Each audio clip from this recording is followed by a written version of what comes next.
Hello बच्चों, मैं Usha Sharma Victorious International School Atrauli Aligarh से। आज हम क्लास 6 में चैप्टर 8 समय के जो रिमेनिंग पार्ट बचा है उसकी रीडिंग करते हैं। ओके, यस देखिए बेटा।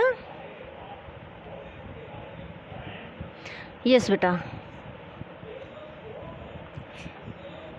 मुन्ने को अब इस खेल में मज़ा आने लगा। दरवाजे पर आकर बार बार कहता है, पापा बाहर आ गए हैं। बड़ा लड़का उसे डांटता है तो वह खिलखिलाकर ताली बजाता हुआ भीतर भाग जाता है। फिर आता है, हम उठते हैं, कहते हैं पता नहीं वे कब आएंगे, अच्छा हम चलते हैं। बड़ा लड़का बहुत खुश होता है। जब फाटक बंद करने के लिए हम मुड़ते हैं तो देखते हैं कि लगभग सारा परिवार खिड़की और दरवाजे पर है और बड़ी दिलचस्पी से हमें जाते देख रहा है। इतनी तपस्या के बाद अगर वे कभी घर पर मिल गए तो लगता है कि भगवान को पा लिया। जो लोग समय तय करके भी घर पर नहीं मिलते हैं वे मुझे भगवान के एजेंट मालूम होते हैं। वे हमें अभ्यास कराते हैं कि कैसे बिना ऊबे अवमानना की अवहेलना करके अनिश्चित काल तक के लिए किसी के दरवाजे पर इंतज़ार किया जाता है। भगवान के दरवाजे पर तो कई जन्म इंतज़ार करना पड़ता है। अगर इधर कुछ अभ्यास हो गया तो उधर आसानी पड़ेगी। दूसरी बात यह है कि इंतज़ार से प्रेम बढ़ता है। हर क्षण वही मन में रहता है और आंखें फाटक पर बिछी रहती हैं।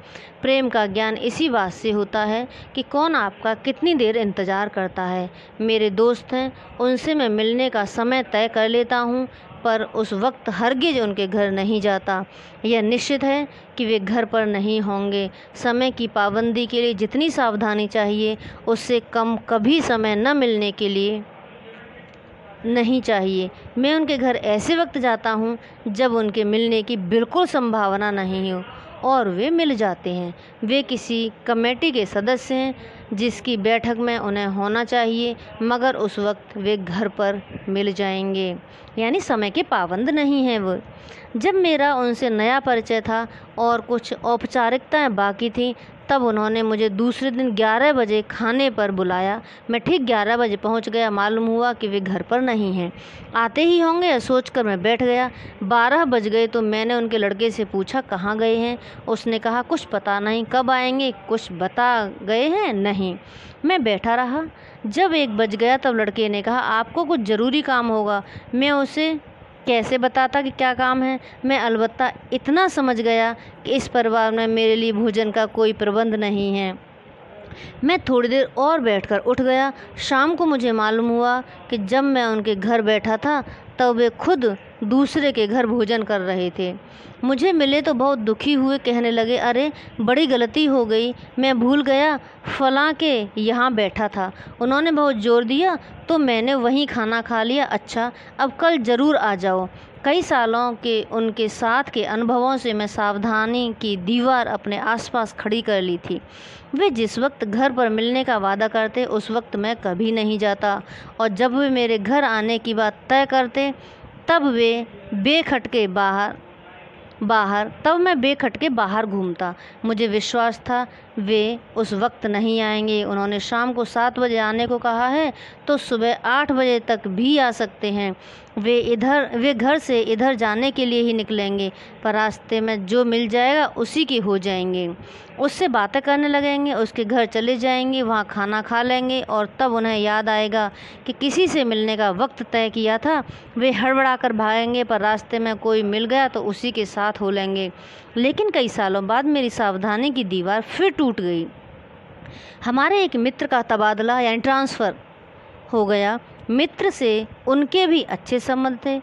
मिले तो भावुक हो उठे, अरे अब न जाने कब मिलना होता है, इतनी दूर चले जाओगे, कब जा रहे हो। मित्र ने तारीख बताई। वे बोले कल शाम को हमारे साथ भोजन करो, तुम और परसाई दोनों आ जाओ, यानी दोनों हस्बैंड वाइफ के लिए। देखो भूलना मत, मैं राह देखूंगा यानी इंतज़ार करूंगा।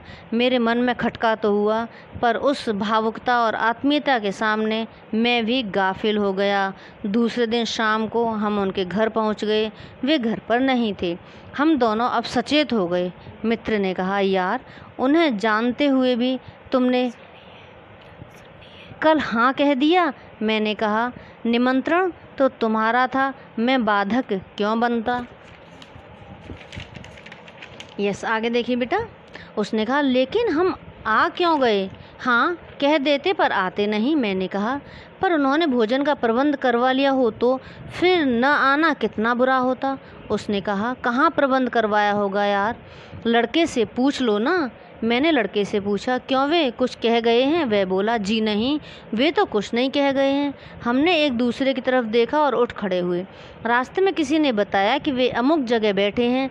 हम वहाँ पहुँचे। इससे पहले कि मैं उनसे शिकायत करूँ, वे उस मित्र से बोले, तो कब जा रहे हो? देखो भाई, जाने से पहले हमारे साथ भोजन जरूर करना। बोलो, कब आ रहे हो? कल शाम को ही आ जाओ। वे इस तरह बोले जैसे उन्हें तबादले का समाचार अभी मिला है। अब हम पूरी तरह रक्षा के लिए तैयार थे। मित्र ने कहा, आजकल मेरा बिल्कुल अनिश्चित है, इसलिए समय तय करना ठीक नहीं होगा। मैं किसी भी दिन आ जाऊंगा। वे बोले, हाँ हाँ, कभी भी आ जाओ, तुम्हारा ही तो घर है और मैं तो हमेशा घर पर ही रहता हूँ। ऐसे लोगों की निंदा भी होती है, यानी बुराई, कि वे समय का कोई ध्यान नहीं रखते और अपना तथा दूसरे का वक्त खराब करते हैं।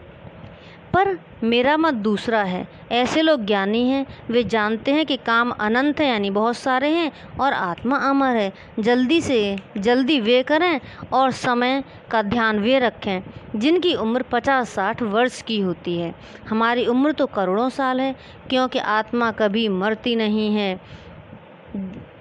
जो काम इस जन्म में पूरे नहीं हुए उन्हें अगले जन्म में पूरे कर लेंगे, या उसके बाद वाले जन्मों में।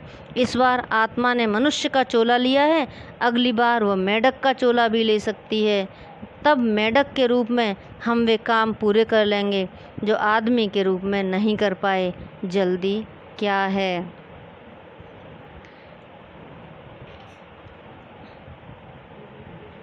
यस बेटा, तो इस चैप्टर से क्या मालूम चलता है कि हमें हमेशा समय का पालन करना चाहिए। समय किसी का इंतज़ार नहीं करता है।